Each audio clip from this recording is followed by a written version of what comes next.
Hebrews chapter 2. We must pay closer attention, therefore, to what we have heard, so that we do not drift away.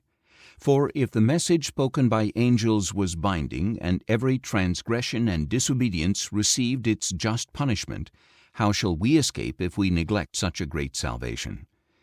This salvation was first announced by the Lord, was confirmed to us by those who heard him, and was affirmed by God through signs, wonders, various miracles, and gifts of the Holy Spirit distributed according to his will.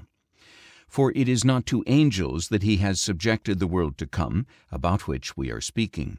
But somewhere it is testified in these words, "What is man that you are mindful of him, or the Son of Man that you care for him? You made him a little lower than the angels. You crowned him with glory and honor, and placed everything under his feet."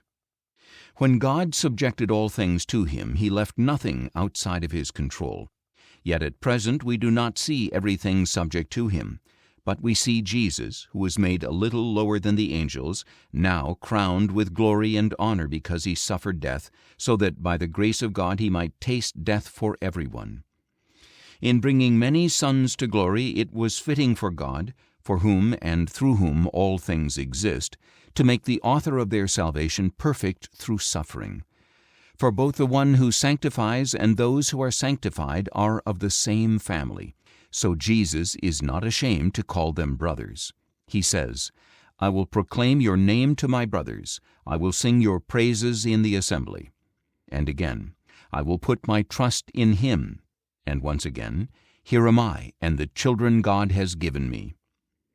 Now, since the children have flesh and blood, he too shared in their humanity, so that by his death he might destroy him who holds the power of death, that is, the devil, and free those who all their lives were held in slavery by their fear of death. For surely it is not the angels he helps, but the descendants of Abraham. For this reason he had to be made like his brothers in every way, so that he might become a merciful and faithful high priest in service to God, in order to make atonement for the sins of the people. Because he himself suffered when he was tempted, he is able to help those who are being tempted.